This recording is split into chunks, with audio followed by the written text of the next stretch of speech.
Deux chiffres marquent une rupture. 20 milliards 500 et 150 tonnes. À Lagos, une méga raffinerie de 20 milliards de dollars démarre pour traiter 610 000 barils par jour, mettant fin au paradoxe d'un pays riche en pétrole mais contraint d'importer son carburant et réécrivant la dépendance en autosuffisance.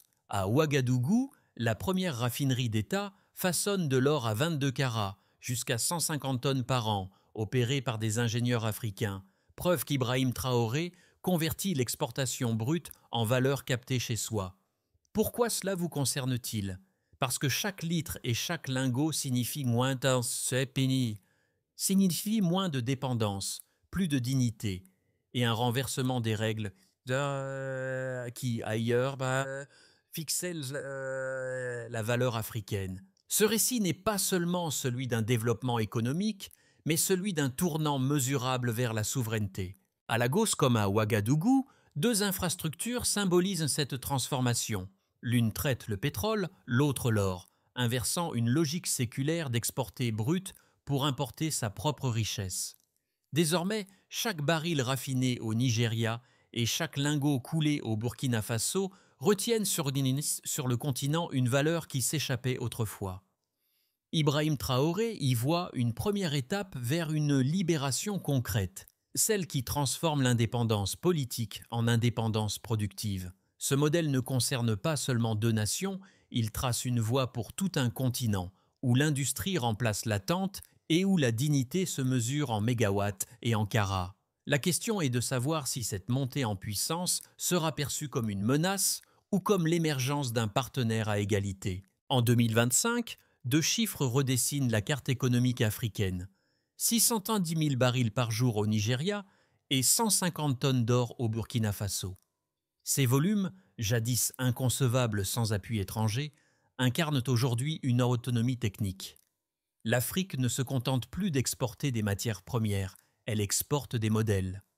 À Lagos, la raffinerie géante d'Aliko Dangote fonctionne à plein régime. Ses 100 km d'oléoducs relignent le delta du Niger aux terminaux portuaires. Chaque jour, plus de 327 000 barils d'essence et 244 000 de diesel sortent du complexe.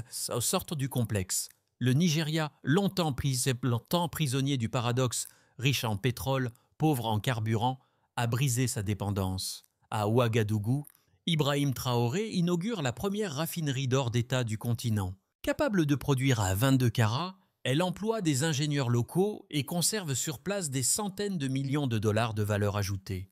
Là où 70% du métal partait brut vers l'étranger, l'or burkinabé devient aujourd'hui un produit fini, une fierté nationale. Ces deux sites forment les moteurs d'une ère nouvelle.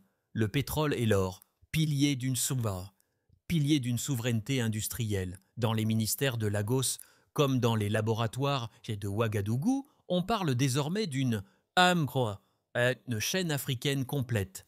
Extraction, transformation, distribution. Ce glissement, apparemment technique, est en réalité philosophique. Pour la première fois depuis des siècles, la richesse du sol reste sur le sol. Les réactions internationales oscillent entre prudence et inquiétude. Les analystes européens craignent la perte d'un approvisionnement bon marché. Les jeunes Africains, eux, y voient la preuve que leur continent peut produire et décider par lui-même. Ces chiffres deviennent un manifeste. 610 000 barils, 150 tonnes, et une conviction qu'Ibrahim Traoré résume ainsi: « Nous ne vendons plus notre futur à prix réduit ». Dans les rues de Lagos, le changement se lit dans les gestes quotidiens. Un chauffeur de taxi lève les yeux vers la pompe à essence et sourit. Pour la première fois, son réservoir se remplit de carburant nigérian, raffiné sur place. Chaque litre est une victoire discrète sur des décennies de dépendance. À Ouagadougou, la même fierté anime les ouvriers de la raffinerie d'or. Ils ne sont plus de simples exécutants, mais les gardiens d'un symbole qu'Ibrahim Traoré a rendu tangible, transformer la ressource en dignité. Les premiers effets sont concrets. Le Nigeria économise plus de 12 milliards de dollars d'importations annuelles. L'inflation ralentit, des dizaines de milliers d'emplois émergent. Au Burkina Faso, plus de 1200 familles vivent désormais d'une industrie nationale, du chimiste au transporteur. Chaque salaire versé localement est un fragment de souveraineté préservée. Mais au-delà des chiffres, c'est un état d'esprit qui s'installe. Les citoyens découvrent qu'une politique industrielle peut être une politique morale. La dignité n'est plus un concept abstrait, mais un produit manufacturé.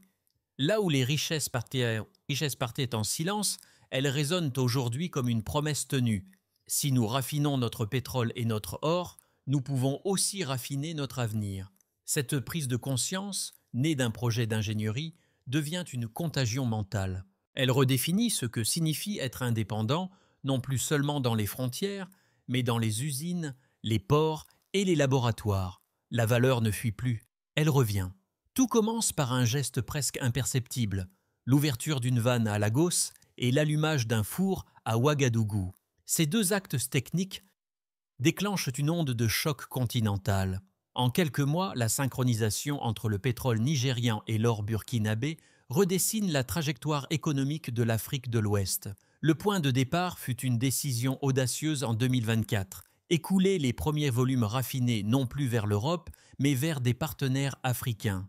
Pour la première fois, le commerce intercontinental cède la place à un réseau intra-africain fondé sur la transformation locale. Les chiffres parlent d'eux-mêmes.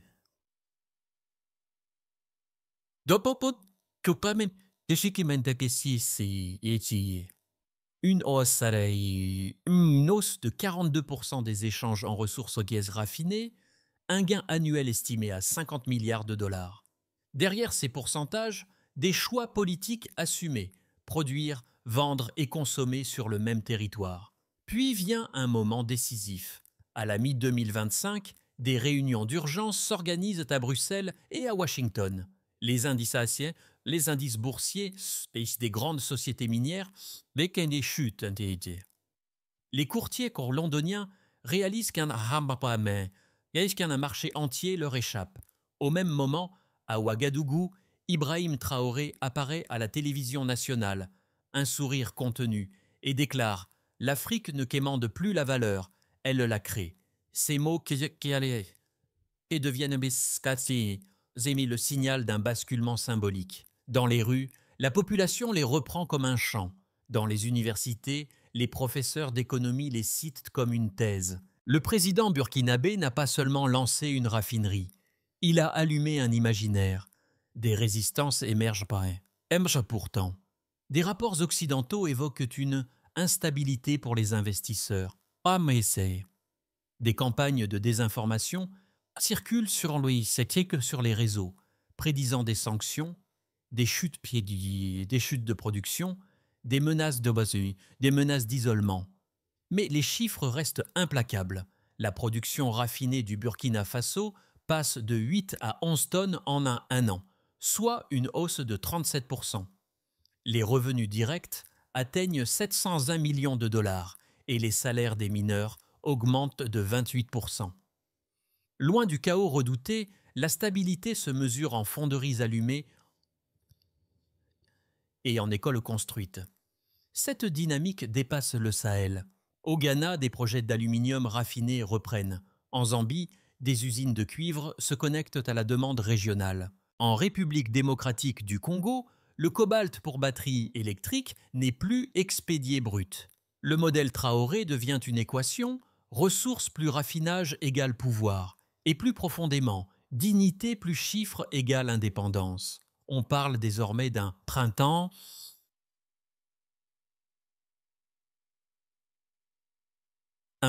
industriel africain. Cette révolution avance sans bruit de bottes, à la cadence d'un moteur, à la lumière d'un four, à la chaleur d'une idée. La liberté économique se prouve par les bilans. Ibrahim Traoré n'est pas un héros solitaire, mais le chef d'orchestre d'un continent qui s'accorde sur sa propre note. Autrefois, l'Afrique perdait 60 milliards de dollars par an en exportant ses ressources brutes.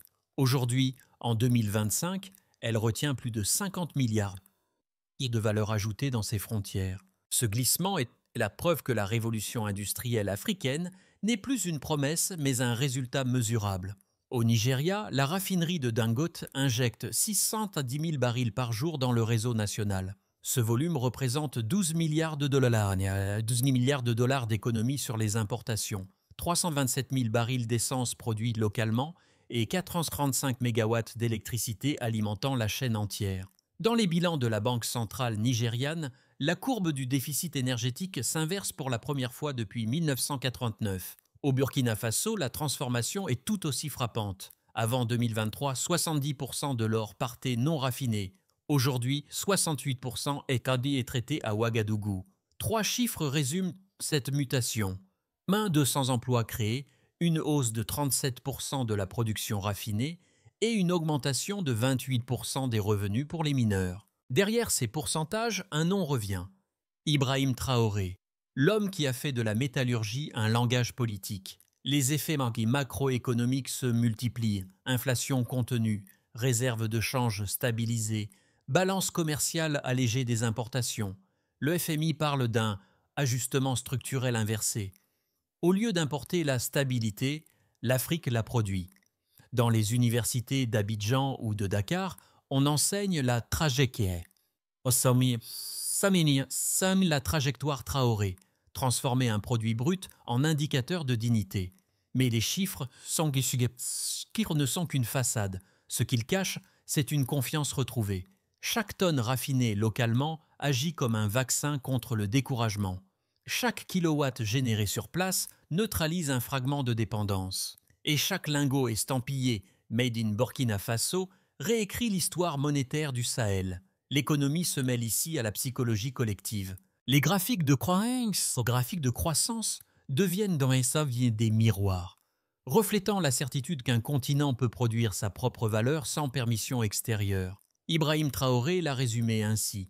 Nous ne parlons plus d'indépendance, nous la mesurons. Certains critiques occidentaux jugent cette expérience comme un feu de paille. Ils estiment à toutes les infrastructures trop coûteuses, la gestion trop fragile et la dépendance technologique trop forte. Ils parlent d'une illusion de souveraineté, d'un populisme industriel voué à s'effondrer sous les réalités du marché. Ils craignent une fuite des capitaux, un effondrement des investissements étrangers, un retour à l'isolement. Mais une autre analyse, portée par des voix africaines et latino-américaines, défend une vision différente. La valeur réside dans la redistribution psychologique qu'entraîne ce projet. Le fait qu'un ouvrier de Lagos ou un mineur de Kaya voit son travail reconnu à sa juste valeur a plus d'impact qu'un graphique de croissance. Cette école soutient que la dépendance est d'abord une habitude mentale avant d'être une contrainte économique.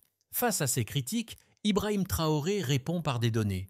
La stabilité se mesure à la richesse retenue localement, non aux investissements étrangers. Moins d'argent fuit, plus la marge de décision grandit. Les bilans confirment cette intuition. Les recettes mobilières publiques burkinabées augmentent de 18%, tandis que les dépenses sociales, en éducation et en santé, croissent de 22%. L'expérience ne s'oppose pas au capital mondial, elle redéfinit le partenariat. L'Afrique ne demande plus l'accès au marché, elle exige des échanges équilibrés. Le modèle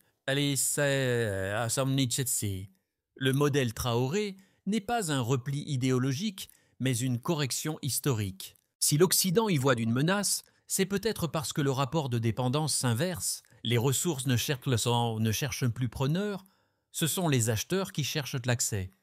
L'or parle plus fort que les discours. Ce qui semblait un pari national devient un précédent continental. Depuis qu'Ibrahim Traoré a transformé une raffinerie en symbole, d'autres nations suivent.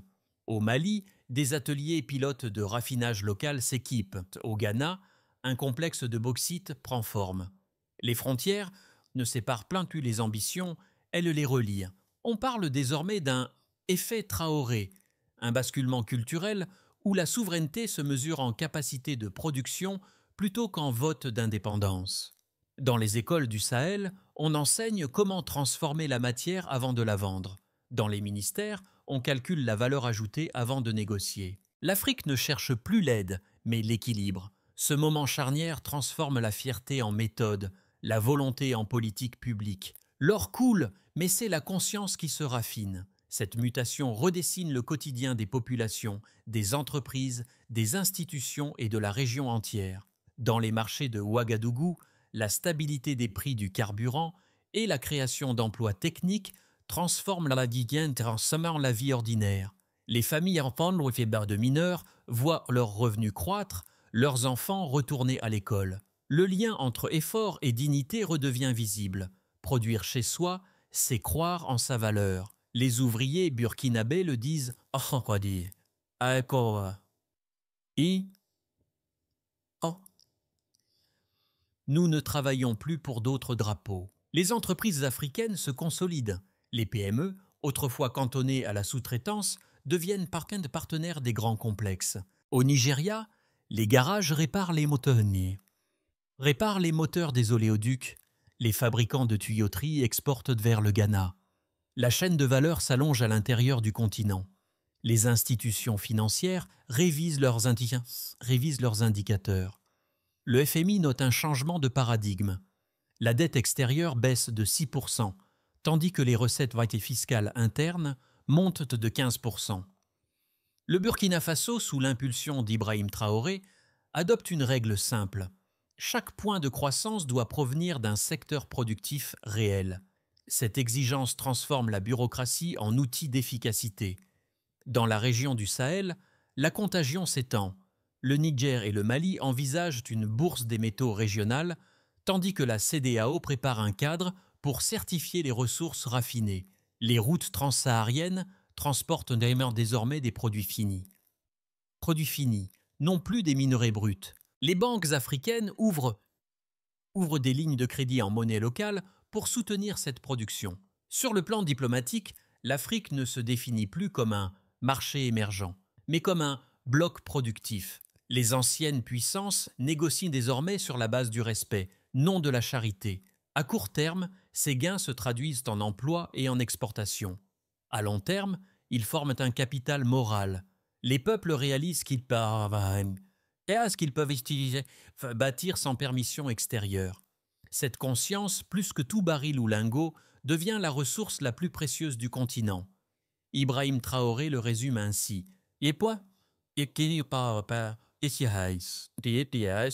n'est pas la richesse qui nous libère, c'est la maîtrise de sa forme.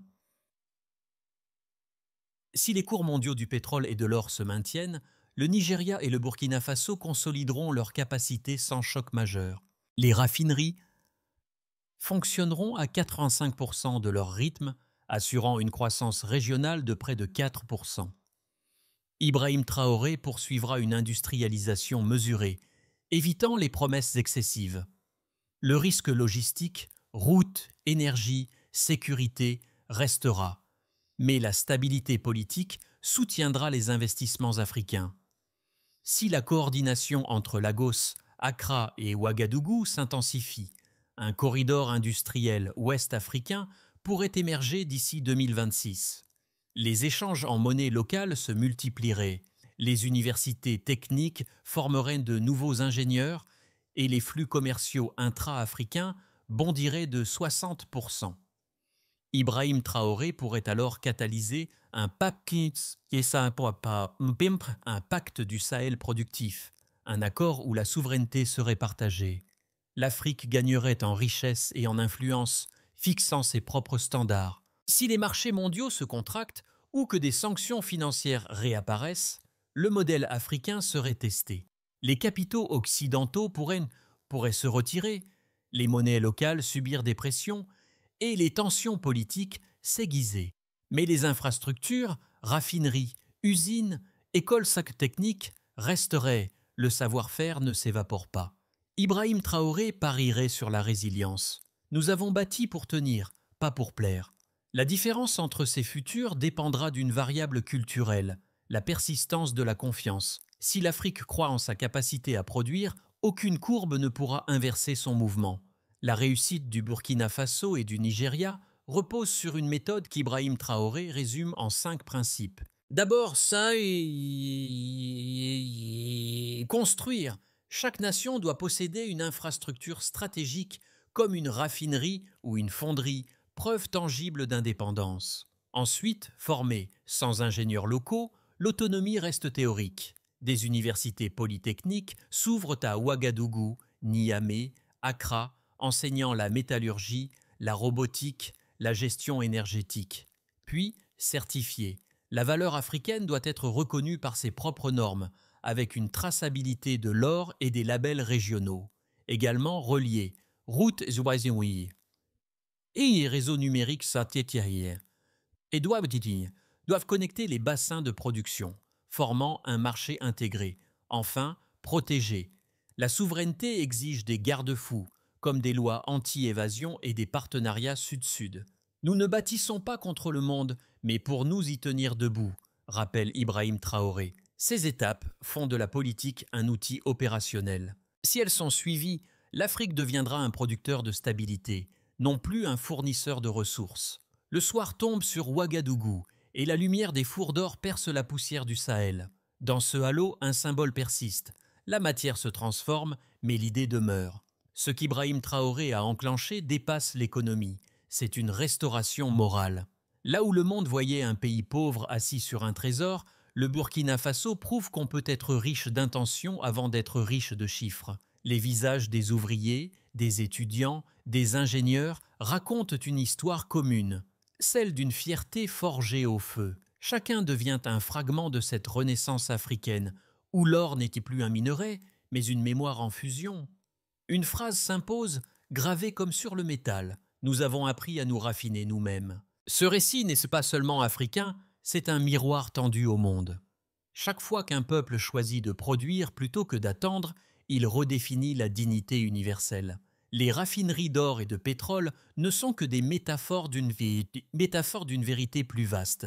La valeur ne se reçoit pas, elle se construit. Dans les rues de Ouagadougou, les enfants prononcent le nom d'Ibrahim Traoré avec la simplicité d'un instituteur.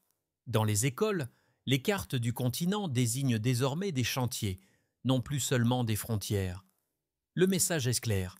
Le futur n'a pas besoin d'être importé. Et vous, spectateurs, chercheurs, citoyens, que voyez-vous dans cette lumière d'usine? Une fierté lointaine ou l'écho d'un principe universel? Se relever par le travail, se reconnaître dans l'effort. Si vous croyez que cette révolution tranquille mérite d'être comprise, partagée, transmise, ne détournez pas le regard. L'Afrique n'aspire pas à être admirée, elle invite à être écoutée.